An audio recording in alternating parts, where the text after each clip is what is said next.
Hello दोस्तों, welcome to PW only IAS. देखो, इस वीडियो में हम बात करने वाले हैं बांग्लादेश में जिस तरीके से प्रोटेस्ट बढ़े, स्टूडेंट्स रोड पे थे। वहां पर रिजर्वेशन को लेकर के तो प्रोटेस्ट चल ही रहा था, प्लस साथ ही साथ सरकार की नाकामी भी साबित होती हुई दिखी, जिसके चलते स्टूडेंट्स के प्रोटेस्ट को साथ लेते हुए वहां के मिलिट्री ने टेक ओवर कर लिया। अभी देखा जाए तो बांग्लादेश आर्मी चीफ वकार उस जमान, यहां पर आप देख सकते हो, वकार उस जमान जो है, इन्होंने अपने हाथ में पूरी सत्ता ले ली है। और एक तरीके से हम ये कह सकते हैं कि ये मिलिट्री कू हुआ है। ठीक है, तख्ता पलट जिसको बोल सकते हैं। अब यहां पर बात ये चल रही है कि एक इंटरिम सरकार बनेगी, और वो इंटरिम सरकार कौन बनाएगा, उसमें नाम आ रहा है खालिदा जिया, जो कि मोर और लेस एक इंपॉर्टेंट ऑपोजिशन लीडर हैं। वहीं दूसरी तरफ देखा जाए तो शेख हसीना जी ने रिजाइन कर दिया है और जान बचा करके वो अब निकल चुकी हैं। अभी बताया जा रहा था कि पटना के ऊपर से उनका प्लेन है, वो निकला है, और जहां तक है वो दिल्ली में लैंड करने वाली हैं और कर चुकी होंगी अभी तक तो। सो द पॉइंट इज कि हमें यहां पर बांग्लादेश की हिस्ट्री के बारे में जानना है। ये जो वीडियो है, इस वीडियो में हम ज्यादातर स्टैटिक पार्ट को कवर करने की कोशिश करेंगे कि क्यों बांग्लादेश इतना ज्यादा वल्नरेबल है। क्यों बांग्लादेश, जो कि पहले ईस्ट पाकिस्तान था, उससे पहले ईस्ट बंगाल था, और उससे पहले इंडिया का बंगाल प्रोविंस हुआ करता था, तो कैसे ये डेवलपमेंट्स आगे निकलती आई, कहां से इसकी जर्नी स्टार्ट होती है, वो सारी डिटेल हम समझेंगे। अभी जो हुआ वो मैंने आपको समझा दिया।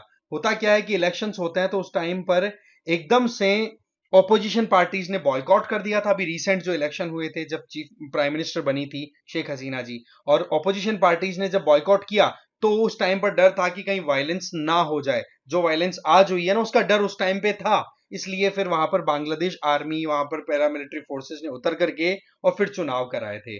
और अल्टीमेटली अगर देखें तो वो जो एक गैप रह गया था proper implementation of democratic principles में, वो कहीं ना कहीं फाइट बैक अभी कर चुका है, और उसका अभी कॉन्सिक्वेंस हम देख पा रहे हैं। अब देखो, हम बांग्लादेश की जब बात कर रहे हैं तो हमें यहां पर हिस्ट्री के बारे में पूरा डिटेल में समझना चाहिए। अब देखो, बांग्लादेश की हिस्ट्री यहां की ज्योग्राफी के बिना कैसे समझ में आएगी। कहा जाता है कि इजिप्ट का जन्म, इजिप्ट, ठीक है, मिस्र, इजिप्ट का जन्म नाइल रिवर के आसपास में हुआ, नाइल की देन है। तो वहीं बांग्लादेश में दो इंपॉर्टेंट रिवर्स आती हैं जिनका बहुत बड़ा कंट्रीब्यूशन है। एक है ब्रह्मपुत्रा, दूसरी है गंगा। उसके अलावा लंबी लिस्ट है जिसमें आप स्वर्मा, बगशी, बख्तिया, जलदका, कुडोका, ठीक है, इसके अलावा मेघना, ये कई रिवर्स हैं। ये मिलकर के एक बहुत ही ज्यादा फर्टाइल और पानी वाली जमीन बना देती है। यहां पर खेती के नाम से देखो, राइस जबरदस्त। अगर हम इंडस्ट्रियल एस्पेक्ट में देखें तो जूट की खेती एक नंबर की होती है। और साथ ही साथ देखा जाए तो यहां पर ये जो माउथ ऑफ गंगा है, जो कि बे ऑफ बंगाल की तरफ खुलता है, यहां पर फिशिंग का भी बहुत बड़ा एक बिजनेस है। लोगों के लिए लाइवलीहुड अर्न करने का एक बहुत बड़ा स्कोप क्रिएट करता है। जैसा कि हमें पता है कि रिवर वैलीज में बहुत सारी सिविलाइजेशंस फ्लोरिश हुई है, चाहे फिर वह इंडस वैली सिविलाइजेशन हो या फिर गंगा ब्रह्मपुत्र वाले एरिया की बात करें। यहां पर बुद्धिज्म, हिंदुइज्म, फिर बुद्धिज्म, फिर बाद में इस्लाम, इस तरीके से एक लंबी लाइन चलती रही है रिलीजियस डोमिनेंस की। अगर हम मौर्यन एम्पायर की बात करें तो यहां पर आप नोटिस कर सकते हो किस तरीके से बांग्लादेश वाला एरिया पूरा मौर्यन एम्पायर के इन्फ्लुएंस में था। तो यहां पर उस टाइम पर फ्लॉरिश हुआ बुद्धिज्म। फिर उसके बाद में आप देखते हो कि गुप्त डायनेस्टी आती है, तो गुप्त डायनेस्टी के समय पर भी अगेन इस वाले एरिया में इन्फ्लुएंस आता है, तब राइज हो जाता है यहां पर हिंदुइज्म का। फिर उसके बाद में पाल डायनेस्टी आती है, तो अगेन यहां पर बुद्धिज्म। फिर सेन डायनेस्टी आती है तो हिंदुइज्म। और उसके साथ साथ पैरेलली अगर नोटिस करें तो वहां पर कहीं ना कहीं मुस्लिम इन्वेजन का भी इस एरिया को शिकार बनना पड़ा था, जब बख्तियार खिलजी ने नालंदा वाले एरिया पर अटैक करके उस पूरे विश्वविद्यालय को जला दिया था, जिसकी आग कई महीनों तक जलती रही थी। फिर उसके बाद में एक स्टेबल अगर एम्पायर के तौर पे कंसिडर करें तो मुगल एम्पायर वहां पर एक्सपेंड होती हुई दिखी थी, जिसमें आप यहां पर नोटिस करोगे कि ये जो बंगाल वाला एरिया है, इसको 4 साल का एक बहुत लंबा युद्ध लड़ने के बाद में सेटल करना पॉसिबल हो पाया था। और ये हुआ था 1612 के आसपास में। और फिर बाद में बंगाल के अंदर ऑटोनॉमी की डिमांड होने लग गई और वहां पर रूल आ गया नवाब का।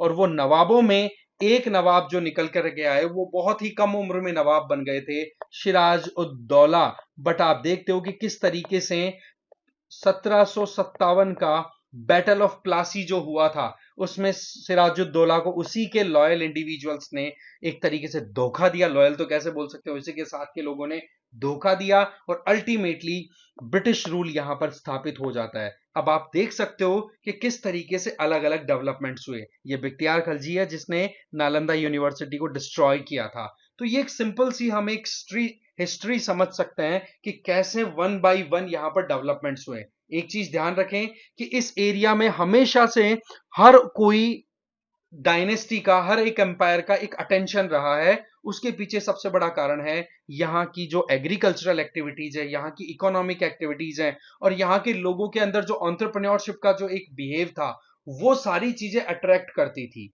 राइट, सो द पॉइंट कि किस तरीके से यहां पर इंडियन सिस्टम या फिर हम कहें मुस्लिम्स के आने तक का, मुस्लिम इन्वेडर्स के आने तक का डेवलपमेंट हुआ। फिर उसके बाद में ब्रिटिशर्स ने अपना रूल स्टार्ट किया।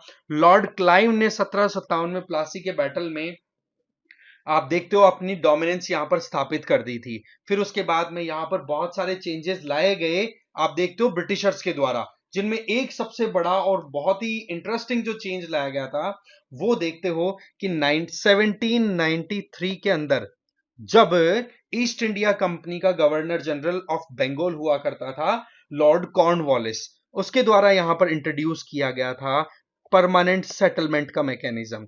यहां पर फिर ईस्ट इंडिया कंपनी ने अपनी पकड़ धीरे धीरे इकोनॉमी के ऊपर और ज्यादा बढ़ानी शुरू कर दी थी। और आप देखो कि पहले तो एंट्री वेस्टर्न कोस्ट, फिर बाद में ईस्टर्न कोस्ट, और फिर पकड़ जो असली बनाई ईस्ट इंडिया कंपनी की या फिर जो ब्रिटिशर्स की, वो बनी थी बंगाल में। तो कुल मिलाकर के बंगाल की इंपॉर्टेंस को हम यहां से समझ सकते हैं।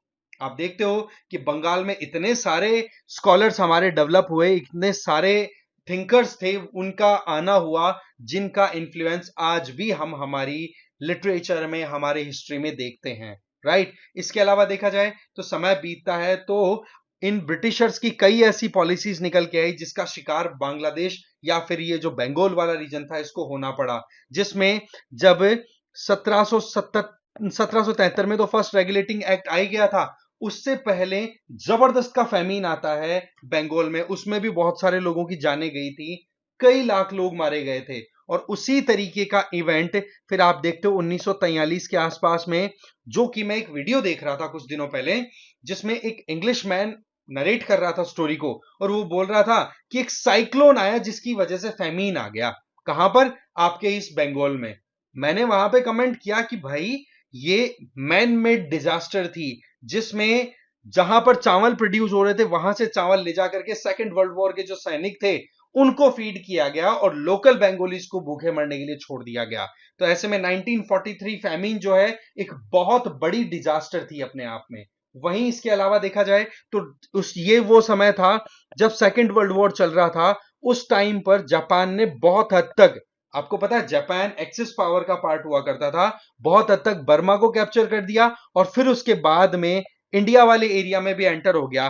तब ब्रिटिशर्स ने क्या किया, वहां पर अपनी जान बचाने के लिए यहां के लोगों की लाइवलीहुड को खत्म कर दिया। कैसे? कि इनके पास में लाइवलीहुड का एक बहुत बढ़िया तरीका था फिशिंग, और फिशिंग बोट्स का यूज करके कहीं जापानीज अंदर ना आ जाए, तो ऐसे में कई हजारों फिशिंग बोट्स को डिस्ट्रॉय कर दिया ब्रिटिश आर्मी ने। क्यों? क्योंकि वो एंट्री ना ले ले, तो अपनी बचाव के चक्कर में कई लोगों को रोड पे ला दिया। इसके बाद में फिर 1947 में आपको पता है डिवीजन हुआ। अब ये डिवीजन का जो इंपैक्ट था, इसकी शुरुआत हो जाती है 1905 में, जब लॉर्ड कर्जन ने डिवाइड एंड रूल के कॉन्सेप्ट पे हिंदू मुस्लिम यूनिटी को डिवाइड करने की कोशिश की, और जिसके चलते मुस्लिम्स के लिए ईस्ट बंगाल बना दिया था। बंगाल का विभाजन हुआ, डिवीजन ऑफ बंगाल हुआ और ईस्ट बंगाल बना दिया। फिर उसके बाद में आपको पता है कि वो लाइनें पड़ ही गई थी, डोर एक बार टूटी तो उसके बाद में गांठ ही लगती है, दोबारा वैसी की वैसी जुड़ती नहीं है। वो बात अलग है कि ये डिवीजन 1911 में खत्म कर दिया गया था, पर इसका असर 1947 में देखने को मिला, जब मुस्लिम्स के लिए ईस्ट और वेस्ट पाकिस्तान बने और हिंदूज के लिए हिंदुस्तान इंडिया बना, इस तरीके से डिवीजन बना। अब आप देखते हो कि समय बीतने के साथ साथ में ईस्ट और वेस्ट पाकिस्तान के बीच में भी गैप आने लग गए, क्योंकि वेस्ट पाकिस्तान के अंदर एक तरीके का अलग ही घमंड वाला माहौल था कि ईस्ट पाकिस्तान के लोग तो इंफीरियर है, बंगालीज हैं, इनको तो हम जो कहेंगे वैसे कहेंगे, ये सेकेंडरी सिटीजन्स हैं। इन्होंने ये कहना शुरू कर दिया कि पाकिस्तान का जो टोटल एडमिनिस्ट्रेशन है, जिसकी दो इंपॉर्टेंट टेरिटरीज हैं, west Pakistan and east Pakistan, वहां पर उर्दू में ही सारा काम चलेगा। जबकि सही मायने में देखा जाए तो ईस्ट पाकिस्तान में कौन रहते थे? बंगालीज, जिनकी कल्चर बंगाली है, जिनकी लैंग्वेज बंगाली है। तो ऐसी परिस्थितियों में फिर इन लोगों के ऊपर ईस्ट पाकिस्तान में प्रेशर क्रिएट करना शुरू कर दिया वेस्ट पाकिस्तान ने। और आप देखोगे कि बांग्लादेशी नेशनलिज्म का एक माहौल बनने लग गया, जिसमें यह कोशिशें की गई कि ईस्ट पाकिस्तान को हम वेस्ट पाकिस्तान के चंगुल से निकाल देंगे। और इसका एक आलम कब डेवलप होता है? जब 1971 के टाइम पर इलेक्शंस के बाद में यह होना था कि ईस्ट पाकिस्तान के जो लीडर थे शेख मुजीबुर रहमान, उनको वहां पर प्राइम मिनिस्टर बनाया जाए पूरे पाकिस्तान का। बट सही मायने में देखा जाए तो शेख मुजीबुर रहमान को डाल दिया जेल में।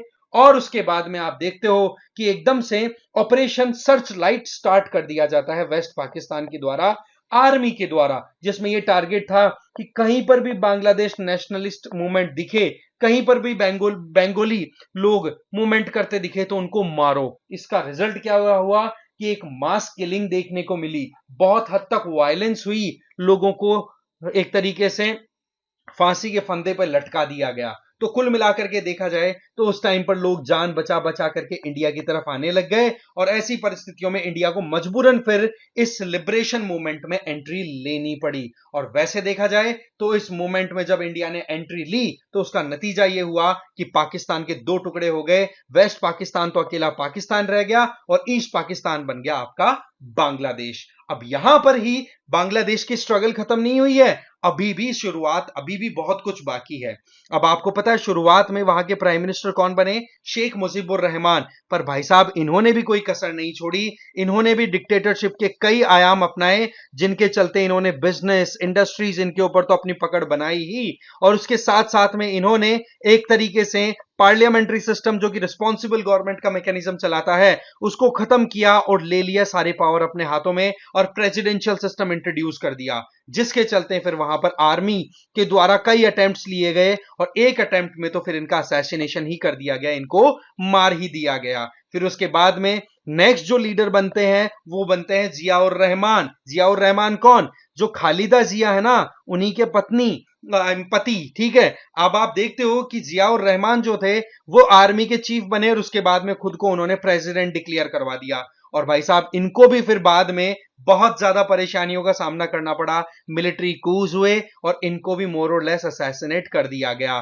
फिर उसके बाद में नए लीडर के तौर पे इमर्ज होकर के आता है मोहम्मद इरशाद, वो भी आर्मी का ही बंदा। उस बंदे के ऊपर भी लगातार दबाव बनने लग गया कि भाई आप भी ढंग से काम नहीं कर रहे हो, और उनको भी डर लगने लग गया कि भाई अब मैं इस पोस्ट पे बैठ गया तो अब मेरा भाई असैसिनेशन हो सकता है, मुझे भी मारा जा सकता है। भाई साहब ने रिजाइन कर दिया। फिर उसके बाद में बांग्लादेश में इलेक्शन होते हैं, पार्लियामेंट्री सिस्टम रीइंट्रोड्यूस होता है, और खालिदा जिया वहां पर चुनाव जीत करके, या फिर ये कहें कि वहां की प्राइम मिनिस्टर बन जाती हैं। अब खालिदा जिया के ऊपर भी कई एलिगेशंस लगे कि किस तरीके से इन्होंने बांग्लादेश की इंस्टेबिलिटी को प्रमोट किया है। वैसे देखा जाए तो खालिदा जिया का रूल बहुत ज्यादा एंटी इंडिया रहा था।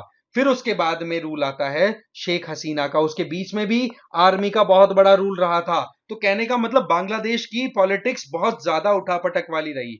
अब उसके बाद में 2009 में इलेक्शन होते हैं, जब शेख हसीना वहां की प्राइम मिनिस्टर बनती हैं, और लगातार बैक टू बैक इलेक्शंस में ये प्राइम मिनिस्टर बनी रही। और इन्हीं के दौरान आप देखते हो कि इंडिया और बांग्लादेश के रिलेशन और ज्यादा इंप्रूव हुए। बट अनफॉर्चुनेटली, या फिर कहें इंसिडेंटली या एक्सीडेंटली, अभी सिचुएशन ऐसी हो चुकी है कि बांग्लादेश की प्राइम मिनिस्टर अभी रिजाइन करके और अपनी जान बचा करके भागने पे मजबूर हो गई। लोग इनको बोल रहे हैं कि ये तो भगोड़ी है, बट सही मायने में देखा जाए तो यहां पर जो हिस्ट्री है लीडर्स को असैसिनेट करने की, वो कहीं ना कहीं इनको अलर्ट करने वाली थी कि या तो रिजाइन करके निकल लो, क्योंकि जिस तरीके का प्रोटेस्ट है वहां पर कुछ भी हो सकता है। तो ऐसी परिस्थितियों में अब आप कमेंट बॉक्स में बताइए कि शेख हसीना का अपने देश से रिजाइन करके निकलना ठीक है या गलत। ओके, तो इस तरीके से ये पूरा सिनेरियो हमने समझा कि एक्चुअल में बांग्लादेश में क्या चल रहा है। अब देखो, जब बांग्लादेश की बात ही आ गई तो ये क्वेश्चन भी आप अटेम्प्ट कर ही लो और इसका कमेंट बॉक्स में आंसर जरूर से देना आप। ठीक है, आई होप आपको ये वीडियो अच्छा लगा होगा। Thank you very much for watching this video.